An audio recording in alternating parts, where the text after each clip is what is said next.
Welcome to Beyond the Brink, a podcast where we share inspiring stories of how to go beyond with your host, Marianne Brink. Laré Birk can be described as a dynamic, energetic, passionate, and hard-working, ambitious woman. She has worked on many productions. Her face has featured on various films, but she's probably most known for her roles in Shucks Your Country Needs You and Vir Altyd. Her role as Alice in the local soapie called Binnenlander is something she is mainly known for. And to top that off, she also has her own successful business called Wood Lady SA. But what most people do not know is that Laré has been suffering from an eating disorder since the young age of 16 and had to find ways to go beyond the brink of her body, especially in an industry where a lot of emphasis is placed on physical appearance. Join me as we listen to her story. Hi Laré! Hallo liefie, so lekker om jou te sien. Jou ook. En ons is Afrikaans, maar ons het besluit ons gaan in Engels ons interview doen. Nou, yes. We are going to do it in English. English. And we're going to try our very best to sound absolutely professional, right? Yes, I know, and like educated and stuff. So if all of you are wondering why my face is red and my eyes are a little bit teary, it's because Laré and I had a bit of technical problems. It was actually more on my side. But we had a bit of chat before the recording and she made me laugh properly. So I almost wish like I could have recorded that so that everybody could laugh with. But I think Laré is glad I didn't press record. No, I'm really glad that I didn't, because I had like a mini vent, but it was an honest vent. But you know, I'm an absolute venter. Like I need to usually just give me 5 minutes and then I vent it out and then I'm cool. Then it's over. It's done. I said my say and we can go on. It's cool. I'm a venter. That was longer than 5 minutes. So I would say you are definitely more than fine now. It was a proper long vent. Oh, you must but know at least how long I had a proper laugh. You must know how long I had to keep that stuff in. Like, yes. Yes. But I'm glad it's out now. Yes, it's now released. Yeah. But I mean, like you and I, we've known each other for how long? Years. Sure. Years and years and years. So yeah, I think it was at AFDA. You were a lecturer there while I was studying. Yes, and I found it fascinating that I was older than you, but you were the lecturer. I was like, what happened? I waited too long. I was so young. I think I started lecturing there when I was 23. Wow. 23 years old. Oh, wow. 23. And I started studying there when I was, I think, 27, 28. That was good crazy. grief. Yes, I waited long. It's amazing. But you look amazing. You don't look thank you, Laré. Like you're so much older. That's amazing. Yeah, but it was, so we've known each other and I started lecturing there in 2009. So yeah, it's been that was my second year, yeah. Yeah, so it's been a proper, 12 years? Yeah. Well, look at us. And you became so much more successful after that. Oh, you know, glamorous celebrity, actress, the fame. Can I do the nail thing now? Those lovely nails. That is just to show the glamour of a South African actress life. Right? This is it. I'm gonna fix it, I promise. But yeah, no, I mean, like, what is success? Success is so relative. It's no, you are pretty successful. I mean, happy married, beautiful children. Look at you. And I mean, look at this amazing project that you're doing. That's taking initiative, and not a lot of people can do that. So thank you. I mean, look at you. Thank you, Laré. Look at you, making me look so good. I should have interviewed you first, you know. Tell us a bit what you've been busy with lately. I mean, you kind of told me a little bit before we recorded, but yeah, with your nails looking like that, what have you been up to? Yeah, it needs to call for something, right? No, well, I mean, I've been really lucky this year, especially with what's going on in the industry at the moment. It's horrible and it's so saddening because there's so many people without work. But I've been really, really lucky, really blessed this year. In the beginning of February, I started directing, conceptualizing, creating, writing this amazing series called Dankie Lotteland. It was for Keknet. It's still airing at the moment, actually, but I did the first season with an incredible team and started working on that in February, and we finished now end of June. So it was a really long run. It was incredible, 5 months traveling. I directed it as well, traveling all over South Africa, meeting incredible people. And then recently, last week, actually, I directed a short, like a story film for Kikenet. And next week, this coming week, I'm doing another one. And yes, and that's it. And then I'm going to direct that. And then the week after that, I'm going to the Drakensberg alone for a week. Oh, wow. I just want to go and hopefully I can get there. But that's the time that you can do your nails properly. You'll have ample I time. know. I know. You'll have the time. Just go and breathe a bit. And then I'm going to Mauritius for 3 months. Well, Mauritius, when we all on lockdown, waiting when we can now travel. I'm just going to Mauritius. Just for 3 months. But fine, if any consolation, I'm gonna work really hard. Well, I'll work in Mauritius any day. I will carry gear. Take me with. I will be the gaffer. Anything. But we would have gone last year already, and then obviously with COVID just put that project on hold. And finally we are able to go over. So I don't know if I'm allowed to, I don't know if I'm allowed to tell it. I don't. It hasn't been communicated to me whether I'm allowed to or not. So maybe let's not. I don't want to be sued in my second episode. But it's a really cool project. It's a really cool project, and I'm going to act in it and also help an art department. So I'm really excited. I think it's going to be, it's going to be really lekker. So we'll follow you on Facebook. Hopefully you'll share quite a few things so we can see. Yes. And I'm very excited, and it's with, again, amazing people. So, I'll see. Nice. And then at least I caught you before you go to Mauritius, telling you about this project and what I want to do with it. And I thought of you immediately, and I thought, okay, let me quickly get you before you get stuck on some sort of set again, because I think I know there are quite a few stories. And I remember when I asked you, what do you want to talk about? And you were like, well, this, that. And I was like, okay, there's so much content. I can probably take a few episodes. So if I ever run out of content and you're bored in Mauritius, I might just Skype you there with the ocean behind you, No, Zoom on. Zoom there. Zoom on.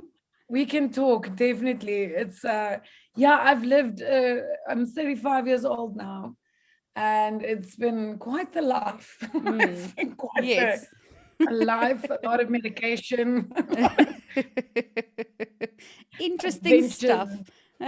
Yes, a lot of tears, but also a lot of laughter. So yes, well, I laughed enough this morning at least, so that's very good. I'll call you again when I need a little bit of a laugh. Yes, laughter is such an amazing thing. Oh, it is. I love laughter. Best medicine. Yeah. I know. And then after that long list that you sent me, right? I think we decided what it is that you want to talk about. So I'm going to let you complete this sentence for me. I went beyond the brink of. Goodness, As if she wasn't prepared. I'd say probably, I think my body.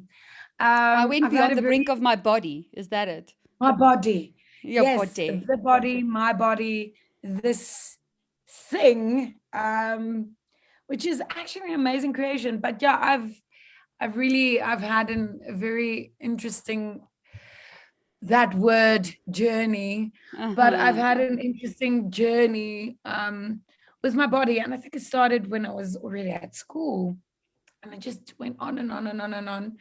And I know exactly the moment was incredible. That moment, everything just changed. Mm-hmm. I was 16 years old and Mm-hmm. I was a ballet dancer, and that was the dream, to become a ballet dancer, professional Yeah. dancer. And I've been dancing since I was 3 years old. And my ballet teacher, and it was my second last ballet exam, and then I would have been a qualified Chiketi dancer. And she told me that I was too fat and Oh, that I was wow. going to fail the exam. I was going to fail the exam. And it was actually like a Wow. month. Yeah, I know. And And yeah, and it really changed everything. I got home. My mother asked me, why am I crying? And immediately, because I'm a fixer.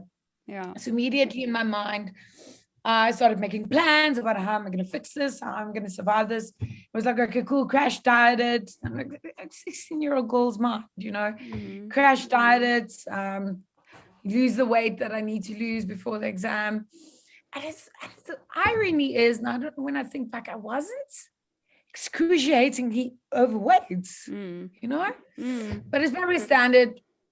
Yeah, for ballet, Um, I'm sure like ballet, you know, anybody would I don't probably know. be overweight. I think it's a very small number of people who are actually the right weight for ballet. I'm sure. Exactly. If you're Julie Kane's great, but that's it. And yeah, I got home. My mother asked me, why am I crying? And I wanted to hide it from her because I knew exactly how she was going to react. And I was right. uh, she got in a car and she went there, and she just told her that she's never going to see me again. Oh, And she never good. saw me I again. like your mother. Oh, my mother's amazing. Goodness, I love that woman. And yeah, and I never saw her again. So, Wow. And but did you then carry on doing obviously, ballet after that? Did you go to another ballet no, school or did you stop no, ballet? I Wow, so stopped that dancing. actually stopped you from doing ballet further. And wasn't it something you really wanted? Wasn't it a passion? And Wanted to, really, really wanted to do it. wow. But I stopped dancing. But the dangerous thing that happened then was this very dangerous psychology. And I'm very grateful now where I'm at in my life now. And I realized it much earlier as well.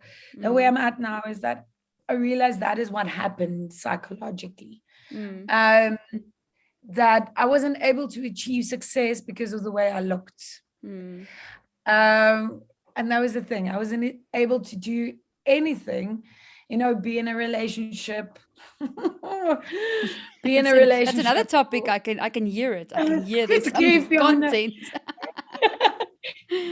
Be in a relationship. Just my relationship in whole with men, Mm, achieve any form of success, my dreams. I mean, I lost a dream that day. mm, Um, Anything because of my physical appearance, my mm, body.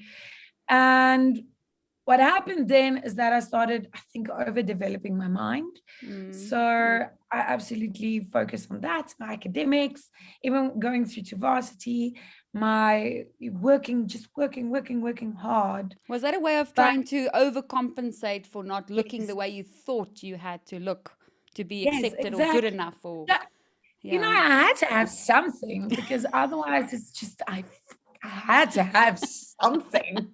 So it's like, okay, well, let me have my mind. Let me have my mind and maybe a bit of personality. Good grief. Let me just at least have a bit of a Yes, personality. a big But personality my and a big mind, mind, nobody minds, isn't it? So at least there you can be big. yes, there's like something. But yeah, so and then my body became this basically just a vehicle for my mind. But I really had a very screwed up relationship with my body. I weighed, and then in matric, and obviously started losing weight. And in matric, I weighed 40 kilograms. Oh wow. Did you have an eating disorder then? Sorry, it's the first thing Yes, I'm thinking like 40K just horrible, yeah. horrible eating disorder. But the thing about Marianne, the thing about eating disorder is you're always going to have it. Oh You really? don't Is it lose like it. being an alcoholic almost in that sense? Like you always kind of have to Yeah. kind of check that Yeah, it's behind the like door. a smoker, you can quit smoking, but Mm. it's like you're always going to want to smoke a cigarette again. Mm-hmm. I quit smoking at the beginning of the year now after 11 Oh, years. well But it's done. like, yeah, so the eating disorder thing, and it was horrible. I mean, like I weighed 40 Ks, and even weighing 40 kilograms, I didn't feel what I wanted to feel and what I was hoping to feel, you know? And what were you hoping to feel? I think acceptance. I Ah, was hoping to, and that's the whole thing. And it's this kind of relationship. It's like I wanted to fix my body so that I get to a point where I actually accept it, where it's actually that. And I realize that now my body can look the way whatever it looks like. For me to accept it. yeah, It's that exactly. relationship, you Yes. know? Yeah, because I don't think if you ever accept, I mean, you'll never be good enough even for yourself. It doesn't matter what weight you are until you've kind of Yes. learned internally to love yourself and accept yourself no matter what the body, you know? No matter. Yeah. And I went to varsity, and that's the other side. That's the interesting part now. I went to varsity then, and in the end of my first year, I weighed 95 kilograms. Oh, wow. You doubled up I, there. well, That's a I fixed record. anorexia. No, You that's did. the thing. No more problem with eating disorder. No more, guys, no more skinny. This is fine. Everybody can calm down that I'm too skinny now. I'm not And I think I'll anymore. skip ballet. I do not think Yeah, they yeah. will really I accept me am. now. I think I'm actually too fat now. Now my teacher's prophecy did become true. Like, It is stop now my it. destiny. Yes. So that just so you know. You were right. But You were right. Ballet teacher. well done. Called it.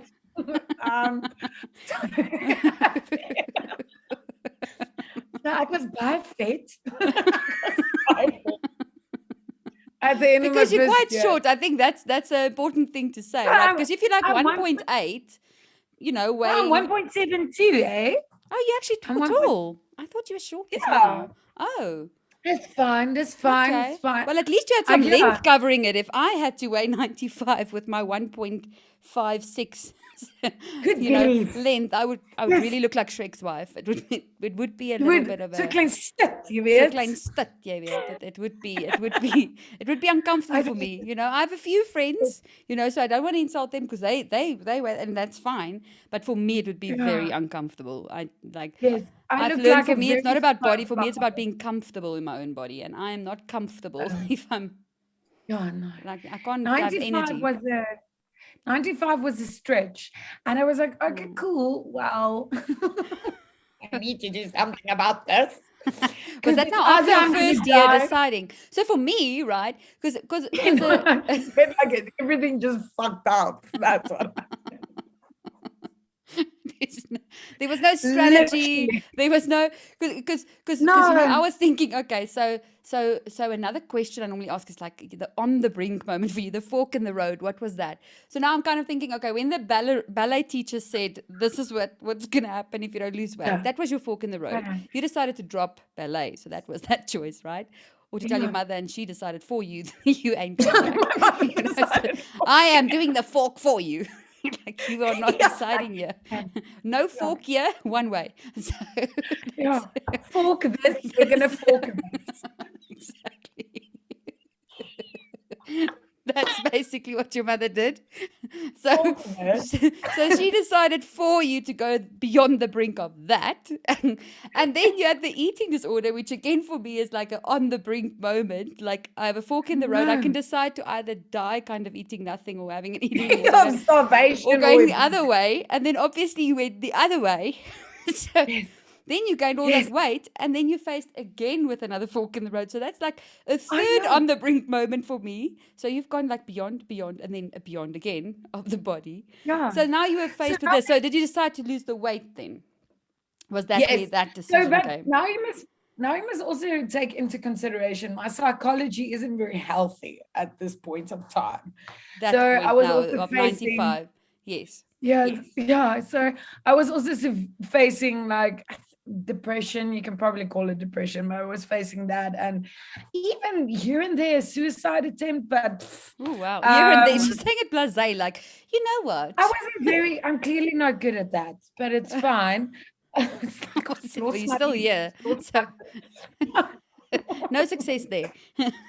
You didn't go beyond the brink of that. No, it's fine. I'm not going to put it on my CV. No. Still learning. Hopefully you never do Yeah. that practically again, okay? No, I think I'm over that Yeah, now. I'm good. okay. Good. Beyond the brink of Yeah, that I'm at least. okay. Yeah, I'm a lot stronger than I was like 15 years ago. And yeah, so then that happened. And then I lost weight over varsity. And I think only after varsity, I had one last, it was actually while I was lecturing and after. Oh, wow. I had like one last, I think, suicide suicide thing going through my mind. And What, thoughts only, but no attempt, just like thoughts of it. It was a temptish. A temptish, what is And a I was like, temptish? Like, I'm like halfway there, but I'm not really. What is like that? Step 5, but not step 10. Like, yeah, 50% there. it's like I'm going to, but I didn't. Okay. I was all right. on my way to, but I didn't. Yeah. And and then I just decided, I just realized I can't live like this. It's horrible. Okay. It's a horrible way to live. Because I'm just stuck in this prison and I put myself in it, and it's so unfair towards me, and it's unfair towards life, my life. And also, Marianne, and you don't always realize it, but it's so unfair towards the people around you. Yeah. Because they go through it. And I only know now what my family, what my parents and my sister went through, seeing me. I mean, Yes. like my mother force fed me in the bathroom. She And you force fed don't you in the realize- bathroom. Wow. Yeah. Sure. And you know, I can just imagine your mother that told the ballet teacher off, force feeding you. That must have been a picture. my mom. Eet die vat vreet, maak op my man. Ja, jy sal eet. My mother, she's amazing. Yes. She gets things done. She does. And I, like, now at 35, I realize, like, oh, I am so my mother. I've really become my mother, but I don't mind. Yes. So it's okay. But yeah, so that happens. I slowly but surely started this thing of, self-recovery, self-love, self-acceptance. And it's been a really, really long and tiring, but also rewarding road. And I don't think you ever fully get there. You don't ever fully get there, especially if you have all of this. And if you've been through all of this. Self-hatred is a very real thing. And I don't think we realize 100% how many people around us are facing that self-hatred. In different ways, It just shows in different ways. The symptoms show differently, but it's there, yeah. Yeah, I had a conversation with an incredibly beautiful woman. She's so beautiful. She has this perfect skin, these huge eyes, and she's just beautiful. And when you look at her, you get the feeling she's so comfortable in her body. Yes. And we started having this conversation, and I don't know how we got onto that topic. And I just realized, like, oh my goodness, this woman absolutely hates what I'm seeing and what I'm appreciating and what I think is gorgeous. She hates and hates, but hatred, like absolutely despises, dismisses it. She hates her body. And to me, it was a very, very sad thing. It was a very sad thing. And then I started thinking, like, I actually daily, if you go onto Facebook and you're on Instagram and you have conversations, daily, there's a woman out there that says something like, oh, I'm too big, of kyk ek's te groot, of ek's te dit, of hierdie is nie mooi nie. I don't like this and I want to change this and I want that and I want to look like her and I want to be her and I want to feel like her. Comparing. And it's like, it's so sad. It's really, to me, it's so sad. And I know that I'm facing it. And I mean, like, my body, I was fine. And I mean, like, I went through it the beginning of the year again. It's like a relapse. I relapsed.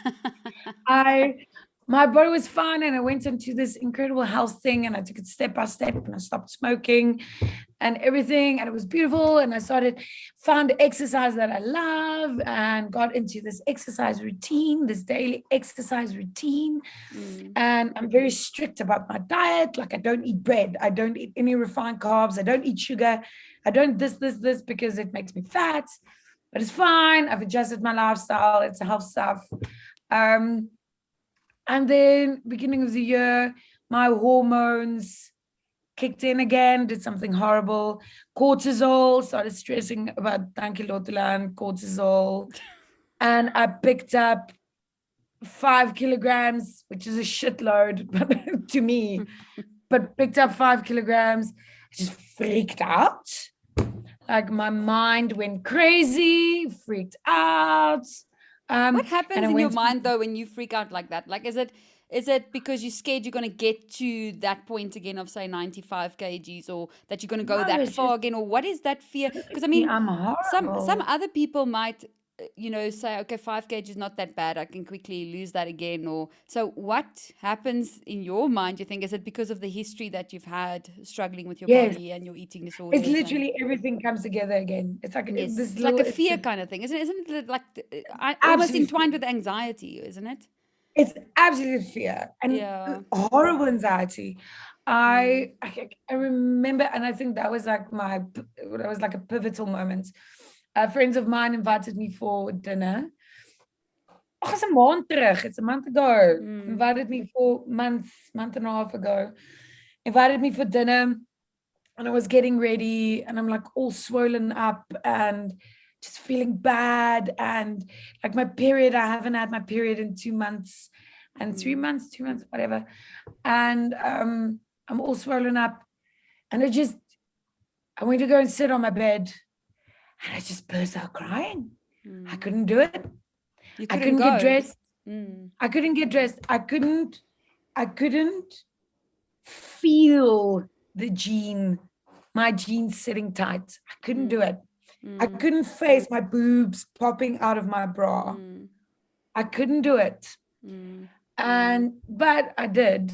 Like, after my whole crying, and I was like, okay, cool, I have to go. I went, and I'm very grateful that I did. But Mm. the whole time I was there, it's just this constantly thinking Mm. about it.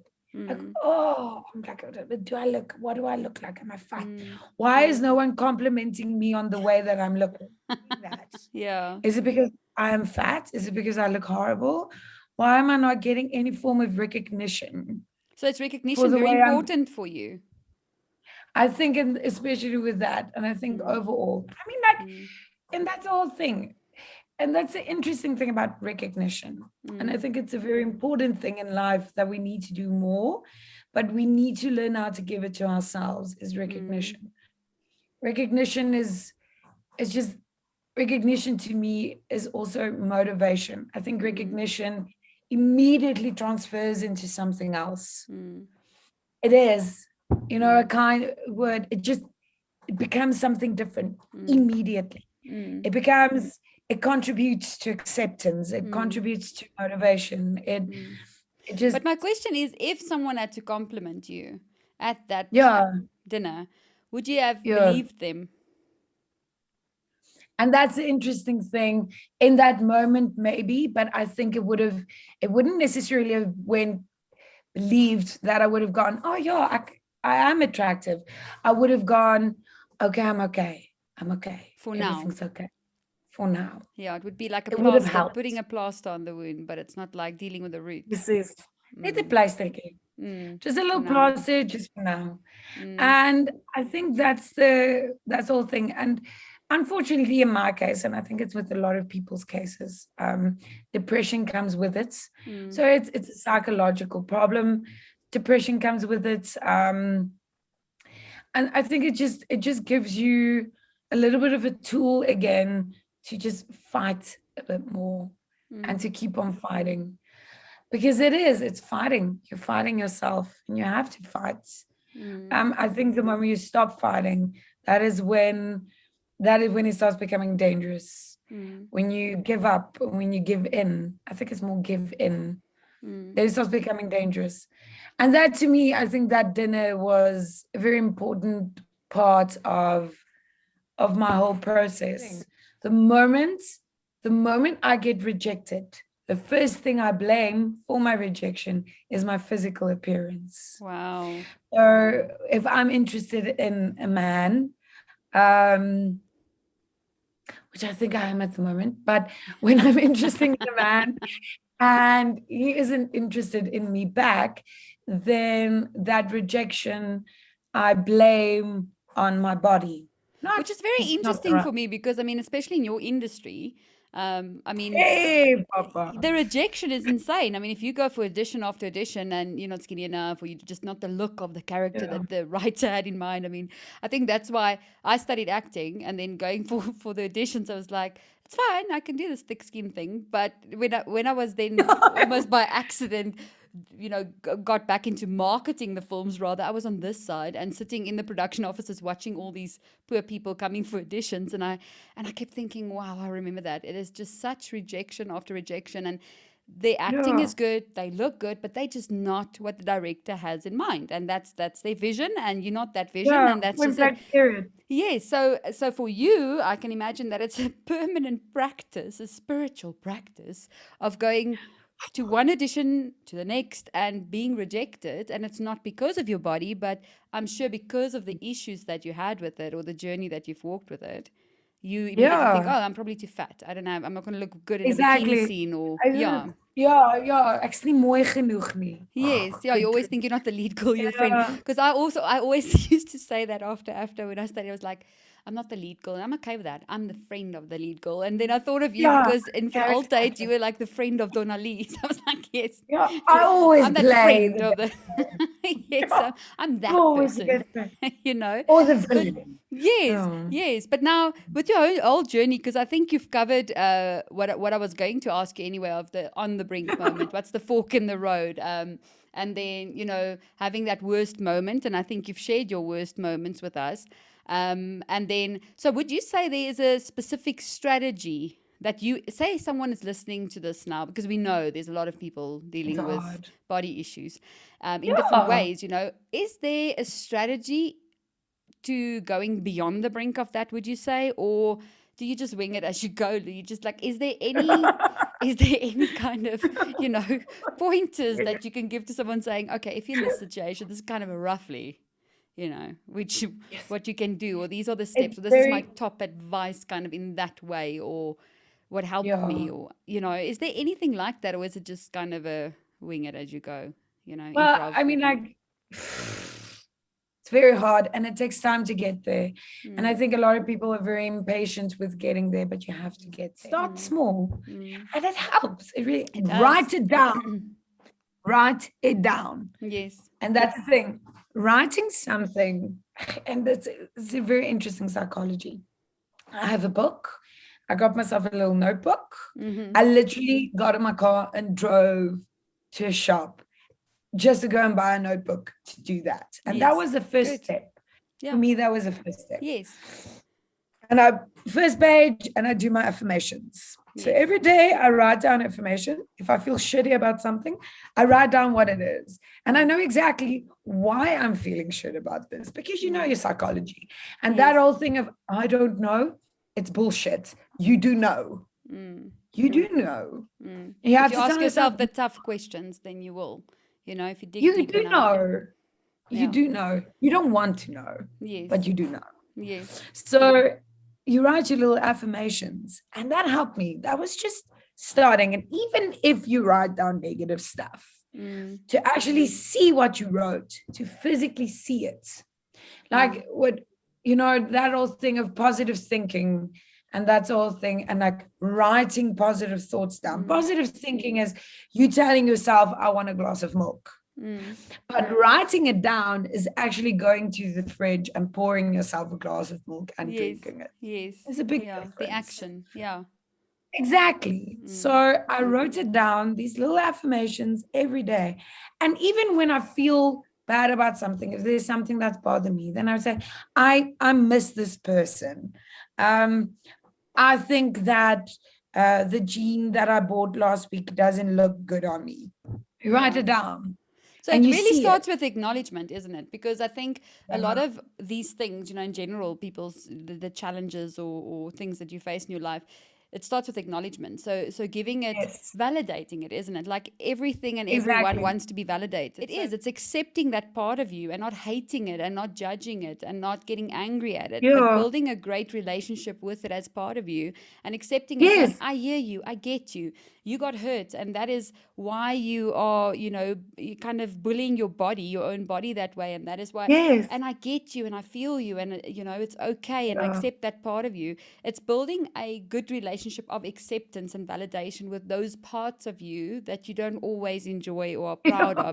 So it's that acceptance of it. And then I like the fact that you do affirmations, because in life coaching as well, when I have to help people do affirmations, it's like they always say, yeah, how do I write like I am abundance, I am, when I'm like living in my car. And it's almost going, the main thing that I always try and get people to understand, if that clicks in any kind of challenge that you have, is instead of having an away from strategy in any situation, to have a towards strategy. So instead of Yes. saying, I don't want to be fat, what is the opposite of fat? I want to be healthy, Yeah. say, for instance. Yeah. Yeah. Rather Yeah. making it that. So a lot of people focus on what they don't want instead of focusing on, what do I want Yeah. then? Rather put out there Yes. what you want than what you don't want. Because what you focus on is what becomes your reality, right? And Yes. you've now Exactly. experienced that with affirmations and acknowledging when you do Exactly. feel bad or when you do have a down moment. It's nothing to be ashamed of. No, no, Yeah. and absolutely not. And I think Yes. and as you said now, it's literally that wording. And that is Mm. the one thing that you realize when you start, when you like literally write it down and you can see it. Yes. That whole thing of I am fat, rather Mm. worded that um I do not look the way I want to look now. Mm. For start. So it Mm. becomes it's something different because then it becomes a Yeah. goal. You're like, Yes. okay, cool. I Or do I that. am Look, becoming who I want to be. yes, It is a exactly. becoming process. Yes, yeah, Yes. exactly. You are, and you're Yeah. gonna be until the day you die. You Yes, are gonna exactly. It's a constantly. it's a process until then. It Yes. is, Yeah, for sure. and I do get it. Like I think a lot of people will, and I understand it fully. When someone looks at this and they will watch this and they hear it and they think, "Oh, well, it is easier said than done." But okay, maybe, yeah, sure. But at least start. Yes. At least start with something Yes. tiny, something Yes. tiny, tiny, tiny, tiny, tiny. And Yes. I had to really go like, okay, cool. Let's make health fun. Mm. let me make health fun. And I really did a lot of research and a lot of reading. Mm. Guys. And the worst thing, oh man, and I do it every day. But the worst thing you can do is to go onto social media Mm-hmm. and look at what's there and compare. Yes. It's Exactly. bad. And like, Yeah. what I do stuff like when I'm interested in a man, then I will go and look at the girl, his previous girlfriend. To see, do I Mm. add up to her? How do I compare to her? It's like, Am I falling no, short here? Do I need to maybe color yeah. my hair? Come on, or there's sometimes I think like, nah, it's fine. She's good, ain't got shit on Yeah, me. exactly. I'm good. And I'm isn't fine. that right? Because we judge Yeah. ourselves, we inevitably judge others, isn't it? So it all starts with It not is. judging yourself. Because if you don't judge yourself, you will not judge other people, right? That's basically where it starts. It all And starts that with is you. I think that is the most profound thing that has been said today. And it's absolutely the truth. It's Yeah. not judging others. And it's Yes. really like and that's the thing. That I would look and then I'd look at girls walking past, right? Yes. And there's this beautiful girl walking. And I mean, like Pretoria has beautiful women. That I know now. Like moenie worry, ek het gekyk. Um, Pretoria has beautiful women. And I'm walking in Menlyn and I'm looking at all these girls and I'm immediately thinking like, so she's like, am I the only fat person in Menlyn? And I would walk past all the mirrors and I would look at myself, you like looking and like comparing, and it's become a habit. It's a habit Yeah. for Yeah. me to look at my side profile in shop windows. Yes. Um, It's a habit. Yeah, but it's coming And I from would look at all 16. these I mean, girls it's and a I'm lot of years of programming to undo. And I think that's what people don't I realize. And know. they're hard on Program. themselves. Yes, it's programmed from such a young age. But then I would also see girls and I think like, no, it's okay. I think I'm like, am I Yeah, but skinnier that's the than her? thing. Then you judge Maybe. them as well, right? As you don't want to be judged, isn't it? Yeah. You see. So Yeah, now, exactly. And I looking don't at, want to be judged, but I'm judging. And I'm thinking, and maybe she's looking at me and going like, oh, I wish I could look like her. yes, You know, they probably are. it's the it Yes, it is a horrible damn cycle. yes. And we are all guilty. Yeah. So now, if looking at all of the things you said about it, right? If you could have a conversation with your younger self, let's say at 16, or you can choose before then, what Yeah. would you tell your younger Larry after the journey, the word that we've been using, that you've been taking to get beyond this body Oh, issue, good grief. self-judging? I'm calm down. Calm And down. And you know what happens when you tell someone to calm down when they're not calm? Have you tried that? Calm down. Ooh. just breathe. I think just breathe. And I think what I would say to myself is it's really and be your best friend. Be your own best friend. Just try it. Be your best friend. And if you're religious or whatever, like spiritual, go there. Don't be scared to go there with this. Take it with you. Yes, exactly. And like in your own way to something bigger than you, discuss it. Yeah. Discuss it. I'm a Christian. So, and and that was it was like I had to learn as well to go there with it and to talk about it. And then also to really use the lessons that my religion teaches me about myself, to also use that as an affirmation. Yes. To go like, okay, cool, I'm created in this way. I'm created according to this image. I'm accepted. I'm good. I'm loved. And to actually use that as an affirmation as well. Yes. And I mean, like this, and if you really look at all the religions in the world, all the religions in the world teach you that. Exactly. You are enough. Yes. You are loved. You are created. Therefore I am. Yes. Yeah, exactly. Yeah. But like, use it. Yes. Take it. Yes. Make it your own. Yeah. And everything will be okay because it is. Yeah. Everything will be exactly. okay. Yeah. And what doesn't, and in life, and I had to really go through this in life, what doesn't happen for you, something doesn't happen for you, it's really a reason. And I think that's something we learn with age as well, right? Yeah. As really that guy you were in love with 10 years ago, that you didn't marry him, it's a good thing. Yes. Good. The fact that you very extremely Thank good. you, universe, for not letting that happen. Thank you, Jesus. Jette. Yeah. And and also like, and the job you didn't get, like the audition you didn't get. Yes. There's a reason. There's a reason for everything, and just rest with that in acceptance. It's really coming down to acceptance, you know? Guys, and just enjoy life. Goodness gracious. And I think with you saying that, it goes well with your quote that you chose, because I know I asked you what your favorite quote is before, and it goes well with that, actually. It makes sense now that is your favorite quote. And what's your favorite quote? Yeah, it's not about what you do, but how you do it. Yes. It really is. Not about what you do, but how you do it. Yes. And I think we must really concentrate on that. And I think if you look at everything that's happening in the world right now, everything that's happening in your life, it can be how bad, but if you do it with integrity and with love and acceptance and care and hope, it's something different. Yeah. And even with yourself. Yeah. Even It all comes down to intention. Yeah. Yeah, sure. Hate yourself, but hate yourself with a little bit of grace. Yeah, of course. Hate yourself with a little bit of patience. Hate yourself with a little bit of love. And then another question I have for you as well is, what do you think there's a myth or misunderstanding or misperception regarding body issues? Because I think we kind of also briefly spoke about it before and we laughed about it, right? But it's because, I find that so much. I mean, I'm part of a group as well on Facebook. I was in COVID-19, and the woman inspired me so much because the group is called Goal Getters.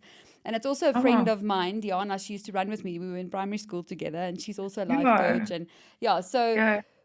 it was these ladies that went on this journey to try and lose weight during COVID and not to feed their face the whole time because they're stuck at home and they can't exercise. And Yeah. body became such a huge thing that we noticed it is actually a huge thing.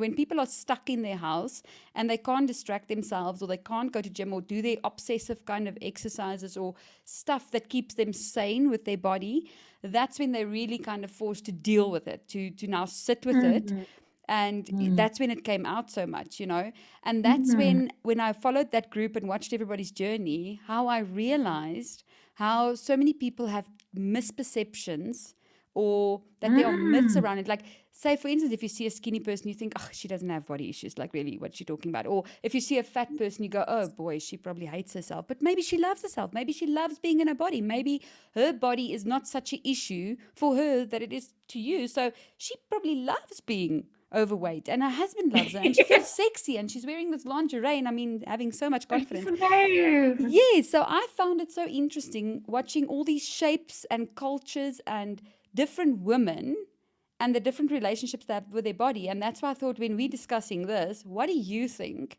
is the greatest myth or misunderstanding or misperception around body issues? Yes, yeah, and that's the whole thing. Only fat people have it. That's the That's the thing. misperception, I- isn't it? Like, if you're skinny, That's they a think, oh, huge you're fine. misperception. Yeah, It's a yeah. huge misperception that only fat people have it. Mm, And that even, a girl that goes to the gym every day and looks shit hot, and has like 20,000 followers on Instagram, doesn't have body issues. yeah. Nah, misperception, eh? So, and that's, and I think, and I think we must really be very careful about that, and we must be attentive about that, and very aware about that, Yes. is all the women that are around us. And you know what's the thing, Marianne?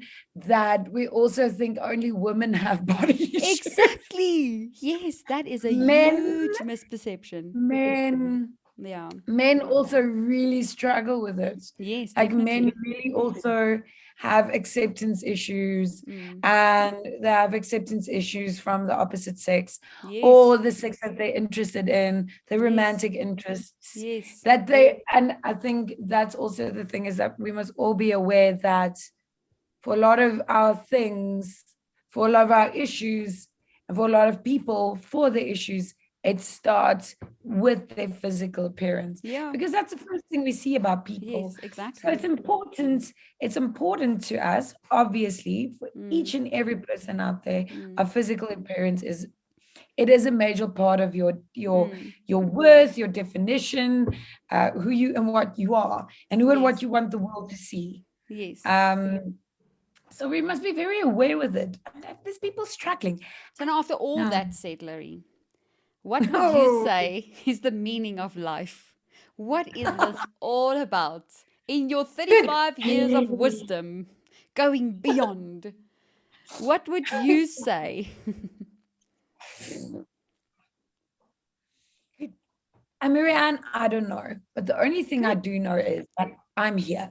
Yeah. And I don't think I'm necessarily supposed to know. Because if I do know, then I must stop. Yes.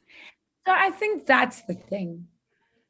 It's okay if you don't know, but just go, just live. I You like are that. living for a reason. Yeah, just, it's I okay like the not fact to. that you don't want to know, because I also kind of feel the same way. I feel, that's the missing piece to the puzzle, and we're not supposed to find it, because it takes the excitement out of it Exactly. too. I wouldn't have wanted to know I'm Yeah. going to marry the man I married. I wouldn't have wanted to know I was going to have 2 boys and this is the life. I wouldn't have.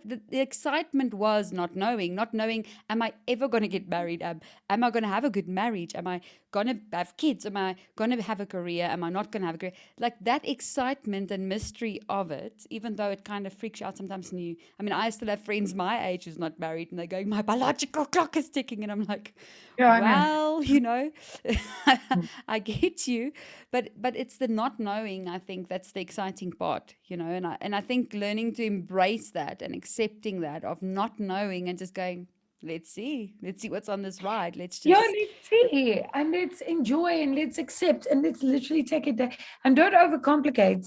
yeah, Life is beautiful and it you is. need to give yourself the chance to actually believe that and Yeah, be true, your exactly. mood. You Yes, have to. yes. So thank you, Larry. I really enjoyed talking to you again. I'm so glad you shared your story because I mean, you are a bit more of a popular face. So some people might know you, and it might inspire them. To hear that you have Yeah. also suffered with body issues. So it's Yeah. nice to admit sometimes and say to people, listen, I've struggled too. It's a journey Yeah. going on, and I'm so glad you shared it. So thank you so much for sharing your Yeah. story. And I'm super open to if anyone ever feel that they want to talk to someone that really just gets what they're saying. I mean, Yes. like, please send me a message. And then they can find you on Facebook and Instagram, obviously, as well. And it's easy, Larry Please Birk. It's do. a very easy Yeah. name to Yeah, and find. it's just super Straightforward. straightforward. Ah. Oh, great. But I really appreciate it, Larry. Thanks, Larry. Thank you. Thank you for listening to Beyond the Brink with Marianne. If you have an inspiring story or you know of someone who has one, please contact me. You can find me on social media such as Facebook or Instagram or email me directly.